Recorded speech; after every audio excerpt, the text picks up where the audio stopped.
He stood in a courthouse hallway wearing the only clean shirt he owned, a wrinkled blue button, down that his daughter had tried to iron that morning. She was 5 years old, and she had burned a small triangle right through the fabric near the bottom hem. He tucked it into his jeans and hoped nobody would notice. His hands were shaking, not because he was nervous about what was coming next, but because he had skipped breakfast again so she could eat the last of the cereal.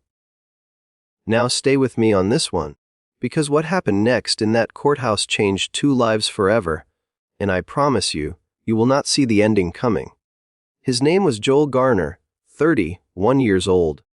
Born and raised in a small town outside of Louisville, Kentucky. He had rough hands from years of construction work, a jaw that always carried 2 days of stubble, and tired green eyes that still somehow lit up every single time his daughter walked into a room. Her name was Bee, short for Beatrice, named after his grandmother who had raised him, after his own parents disappeared into addiction when he was 9. Joel had fought his whole life to be different from them. He worked doubles, he took night classes, he did everything right, and then his wife left. She didn't leave dramatically. There was no screaming fight, no slamming doors. He came home one Tuesday evening and found a note on the kitchen counter that said, "I can't do this anymore. I'm sorry." She took the car, half the savings account, and left Bee's stuffed rabbit on the porch like she had considered taking it, and then changed her mind at the last second. That was 14 months ago. Joel hadn't heard from her since. Now he was standing in a courthouse because a letter had arrived at his apartment telling him he owed $11,000 in back taxes on a property his grandmother had left him. A property he didn't even live in anymore because the roof had caved in during a storm. He couldn't afford a lawyer. He could barely afford the gas to drive here. But the letter said if he didn't appear, he would lose the property and face additional penalties, so here he was, shirt burned, stomach empty, trying to figure out which courtroom to walk into. And that is when she nearly killed him with a door. The courtroom door swung open hard and fast and caught him right across the forehead. He stumbled backward, his vision going white for a second, and when he blinked the stars away, he was looking up at a woman who was already crouching beside him, saying, oh my God, I am so sorry. Are you okay? Please tell me you're okay." She had sharp blue eyes and auburn hair pulled into a bun so tight it looked like it was giving her a headache. She wore a charcoal gray suit that probably cost more than his rent, and her perfume smelled like something from a world he had never been invited into. She pressed a tissue against his forehead where the door had split the skin, and he noticed her hands were trembling too, though for entirely different reasons. Her name was Catherine Ellsworth.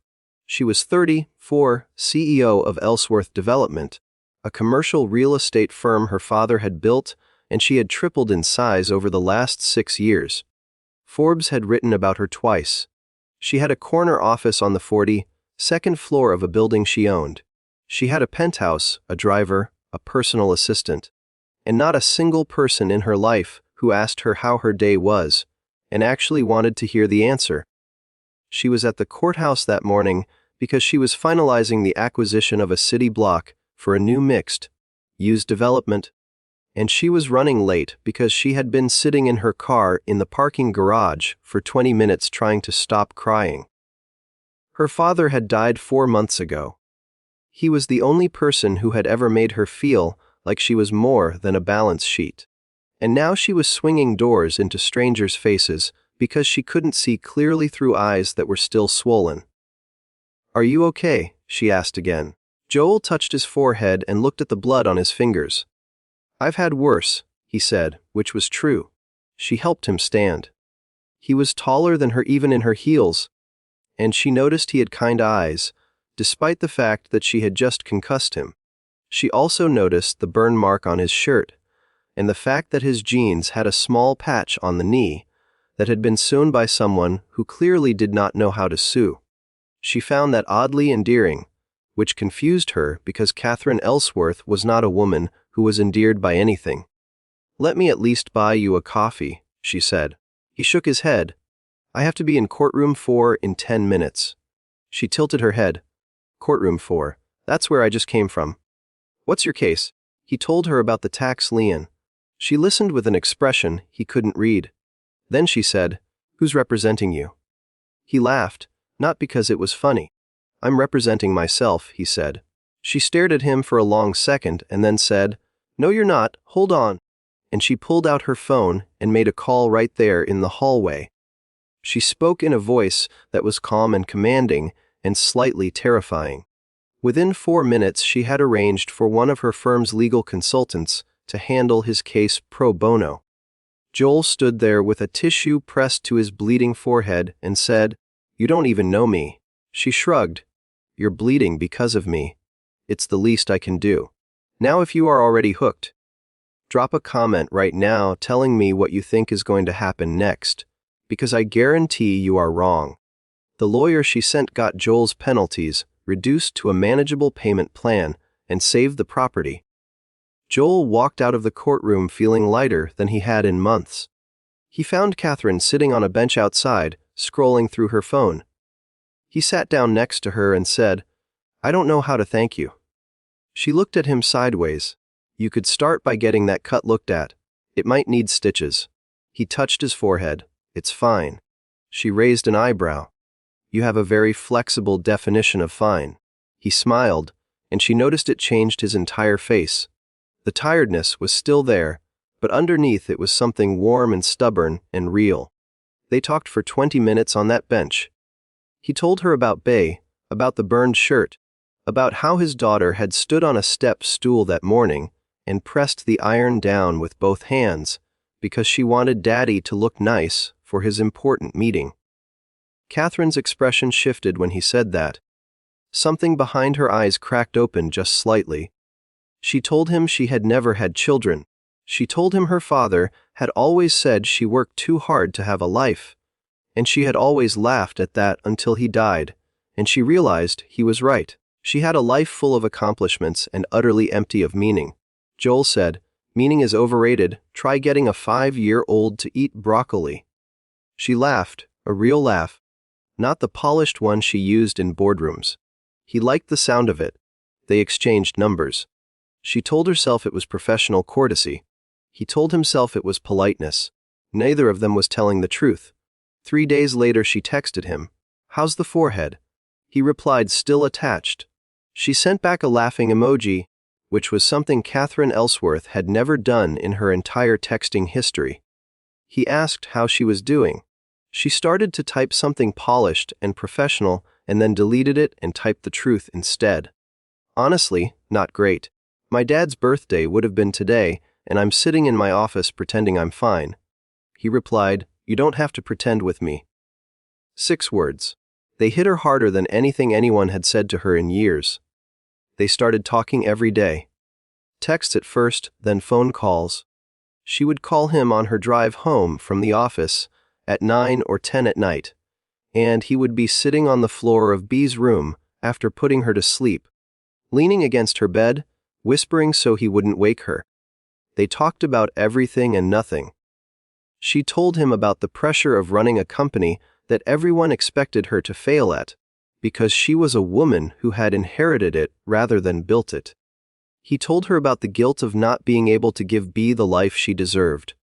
She said, From what you've told me, you give her exactly the life she deserves. He said, You don't know what it's like to watch your kid eat cereal for dinner 3 nights in a row. She said, You're right, I don't. But I know what it's like to eat alone every night in a penthouse that has 4 dining chairs and nobody to sit in them. The first time she met B was an accident. Joel was picking up a part-time weekend job doing handyman work for a property management company, and the contact he was supposed to meet turned out to work for Ellsworth Development. Catherine happened to be on site doing an inspection. Joel had B with him because his babysitter had canceled. B was wearing rain boots even though it wasn't raining and carrying a backpack shaped like a ladybug. Catherine saw them across the lobby and felt something she did not expect. It was not quite joy. It was more like recognition. Like seeing a door she hadn't known she'd been looking for. B walked right up to her and said, You're really tall. Catherine crouched down and said, "You're really short." B grinned and said, "I like your shoes." Catherine looked at B's rain boots. "I like yours more," she said. And that was it. Something clicked between them that was immediate and unearned and impossible to explain.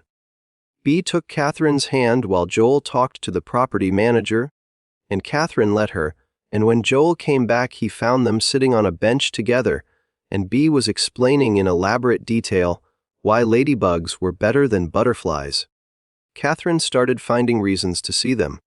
A work event near his neighborhood. A property she needed to inspect in his part of town. A restaurant she wanted to try that just happened to be kid-friendly. Joel saw through every excuse and let her make them anyway. They had dinner together, the three of them, at a diner where the menus were sticky and the coffee was burned, and Catherine had never been happier. And then everything almost fell apart. Joel's ex-wife came back.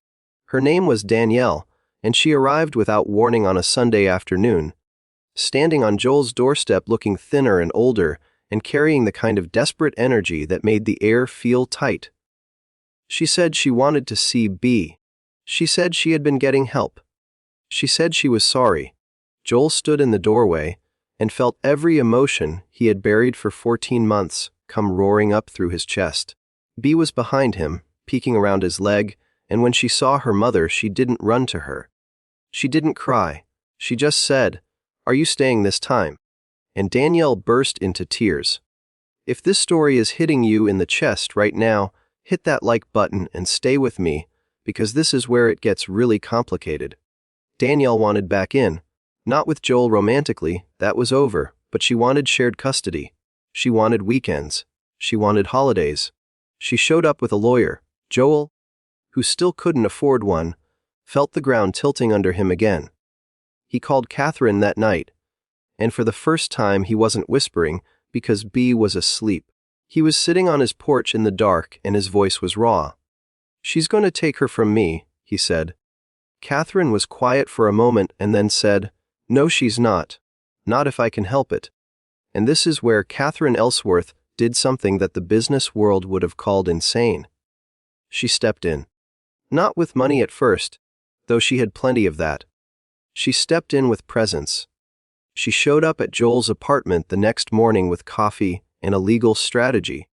She had spent the night calling in favors and researching family law. She sat at his kitchen table and laid out a plan while B ate toast and drew pictures at the other end of the table. Joel looked at this woman, this billionaire CEO who smelled like expensive perfume and was sitting in his cramped kitchen with a crayon mark on her sleeve because B had hugged her, and he felt something he had not allowed himself to feel in a very long time.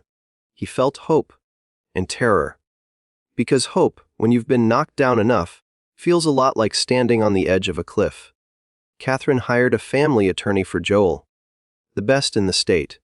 She didn't tell Joel how much it cost, and when he tried to argue she said, "You can pay me back by letting B teach me more about ladybugs." He looked at her and said, "You don't have to do this." She looked back and said, "I know. That's why I want to." The custody case was brutal. Danielle's lawyer painted Joel as financially unstable, which was technically true. Joel's lawyer painted Danielle as an abandonment risk, which was also technically true. There were hearings and depositions and home visits. A social worker came to Joel's apartment and looked at the water stain on the ceiling and the second-hand furniture and the small bedroom where B slept under a quilt that Joel's grandmother had made. Joel stood there feeling exposed and judged and terrified. The social worker asked B if she felt safe. B said, "Daddy makes me feel safe every day." She said it the way children say things, simply and without strategy, and it was the most powerful testimony anyone gave in the entire case. During this time, Catherine and Joel grew closer in ways that neither of them fully acknowledged. She started coming over for dinner. Not to restaurants anymore, but to his apartment, where he cooked simple meals, and she pretended the spaghetti wasn't slightly overcooked, and B sat between them and talked nonstop. Catherine read B bedtime stories. She did voices for all the characters. B's favorite was the dragon voice, which was so ridiculous that it made all three of them laugh until their stomachs hurt. After B fell asleep, Joel and Catherine would sit on the porch and talk, and the space between them on the step got smaller each night. One night she told him something she had never told anyone. When she was 26 and just taking over the company, she had been pregnant. The father was a man she thought she loved, a venture capitalist who wore the right watches, and said the right things and disappeared when she told him the news. She lost the baby at 11 weeks. She was alone in a hospital room at 2 in the morning, and the only person she called was her father, who drove 90 minutes in the rain to sit beside her and hold her hand and never once said, "I told you so." She had never tried to have children after that. She told herself it was because she was too busy. The truth was she was too afraid. Joel listened without interrupting. When she finished, he didn't say "I'm sorry" because he knew that wasn't what she needed. Instead he said, "B drew you a picture today. She wants you to have it. It's a ladybug with a briefcase." Catherine pressed her hands over her eyes and laughed and cried at the same time, and Joel put his arm around her. And it was the first time they had touched like that, and neither of them moved for a long time. The custody battle reached its peak when Danielle's lawyer subpoenaed Catherine. They wanted to establish the nature of her relationship with Joel and question whether her financial involvement constituted an attempt to buy favorable outcomes. Catherine sat in a witness chair in a courtroom and answered questions with the same composure she used in shareholder meetings. Yes, she had helped with legal fees. No, she was not in a romantic relationship with Mr. Garner. No, she had no legal claim to the child. Yes, she cared about both of them. The lawyer pressed harder. "Ms. Ellsworth, isn't it true that you've been spending multiple nights a week at Mr. Garner's residence?" Catherine paused. Then she said, "I spend time there because that home, despite being small and imperfect, is the warmest place I've ever been, and because a 5-year-old girl in ladybug rain boots taught me more about love in 3 months than I learned in 34 years. The courtroom went very quiet. The judge ruled in Joel's favor. Full custody. Danielle was granted supervised visitation, which she attended twice and then stopped coming. Joel stood outside the courthouse, the same courthouse where a door had split his forehead open months earlier, and he held B against his chest and cried into her hair. Catherine stood a few feet away, giving them space, and Bea reached out one hand and grabbed Catherine's sleeve and pulled her in. The three of them stood there in a knot of arms and relief and something that felt like the beginning of everything. Now here is where I need to tell you something personal, because this story was inspired by something real. A few years ago, someone very close to me went through a custody battle as a single father. He was broke. He was scared. And a woman he barely knew at the time stepped up and helped him, not because she had to but because she saw a good man drowning and decided she wasn't going to watch. They are married now. Their story doesn't have a billionaire in it, and nobody got hit with a courtroom door, but the bones of it, the idea that love can show up uninvited and change everything, that part is true. I wanted to build a story around that truth because I think it matters. Joel and Catherine didn't rush into anything. He was cautious because he had been burned. She was cautious because she had built walls so high she sometimes forgot there was a world outside them. But B, as children often do, ignored all the caution and all the walls and simply loved with her whole heart. She asked Catherine to come to her school art show. She asked Catherine to help her pick out new rain boots. She asked Catherine, one night at dinner, if she could call her something other than Miss Catherine because that sounded like a teacher. Joel froze with his fork halfway to his mouth. Catherine looked at B and said, "What would you want to call me?" B thought about it very seriously and said, "How about Cat? Because you're quiet and you're nice and you always land on your feet." Catherine bit her lip so hard Joel thought she might draw blood. "Okay," she said, "Cat it is. If you are still with me right now and this story has made you feel something, please take a second to subscribe to this channel. Stories like this take time and heart to create, and your support means more than you know." 6 months after the custody ruling, Catherine did something that shocked her entire company. She promoted her COO to acting CEO and stepped back from day-to-day operations. The board was stunned. The financial press speculated about health problems or scandal. The truth was simpler and bigger than any headline. She wanted to be present. She had spent her whole adult life building an empire and had no one to share it with. Now she had someone. Two someones. And she was not going to make the same mistake twice. She didn't move into Joel's apartment. That would have been too fast, and Joel had too much pride to let her swoop in and fix everything with money. Instead, she rented a modest house 3 blocks from his apartment. She filled it with books and a kitchen table big enough for 3 and rain boots by the door in 2 sizes. Joel came over for dinner. B came over for sleepovers. They built something slowly, like people who know that the best things are the ones you don't rush. Joel went back to school. Catherine quietly helped with tuition, and when he protested, she said, "Consider it an investment in a future contractor I plan to hire." He narrowed his eyes and said, "You're going to hire me?" She smiled. "If you're good enough?" He said, "I'm very good with my hands," and then immediately turned red because he heard how that sounded, and Catherine laughed so hard she knocked over her water glass, and B looked at both of them and said, "Grown-ups are weird." The first time Joel told Catherine he loved her, they were standing in the paint aisle at a hardware store. He was helping her pick out a color for B's room in Catherine's house, the room Catherine had set up without being asked, because she just knew it was needed. B wanted purple. Catherine was holding up 2 paint samples that looked identical to Joel. "This one is lavender mist," Catherine said. "This one is gentle violet." Joel stared at both of them and said, "They're the same color." Catherine gasped as if he had insulted her ancestry. "They are absolutely not the same color," she said. "Lavender mist has cooler undertones." Joel shook his head and said, "I love you, you impossible woman." He said it casually, like it was a fact, like the sky is blue and water is wet and I love you. Catherine went very still. She looked at him, paint samples forgotten, and her eyes filled with tears, and she said, "Say it again." He said, "They're the same color." She punched him in the arm. "The other part," she said.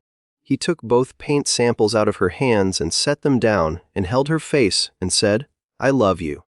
And then he kissed her right there between the drop cloths and the painter's tape, and an elderly man pushing a cart past them said, "Get a room," and neither of them cared.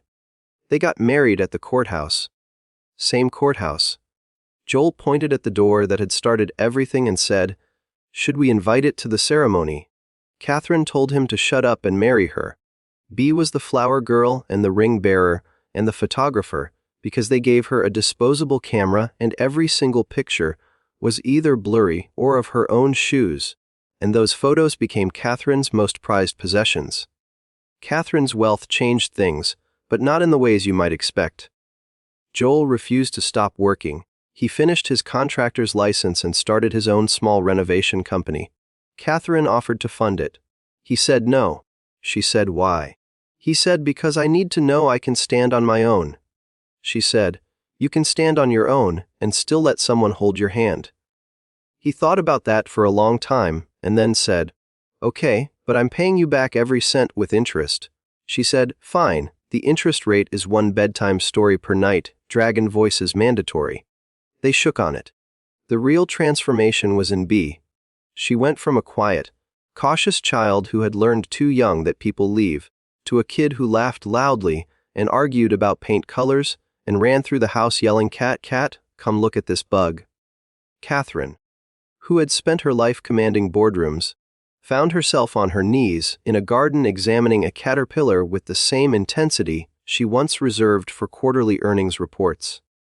And she found it infinitely more rewarding. There were hard days. Joel still carried guilt about the years of struggle. Catherine still sometimes felt like an outsider trying to earn her way into a family that had survived without her. One night they argued about money, because money is the thing couples argue about even when one of them has a lot of it. Joel said something sharp about not wanting to be a project.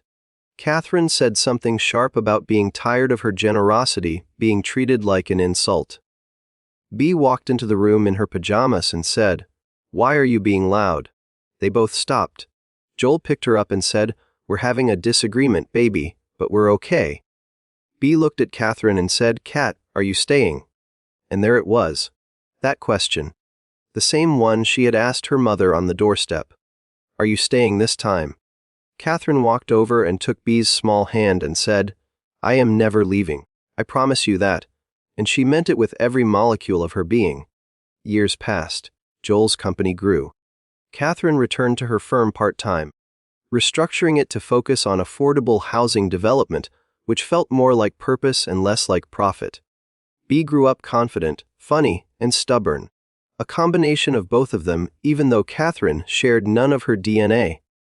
At B's 8th birthday party, she stood on a chair and gave a speech, which no one had asked her to give, and said, "I want to thank my dad for being the best dad, and I want to thank Kat for choosing us." Catherine had to leave the room because she was crying too hard to stay. Joel found her in the hallway.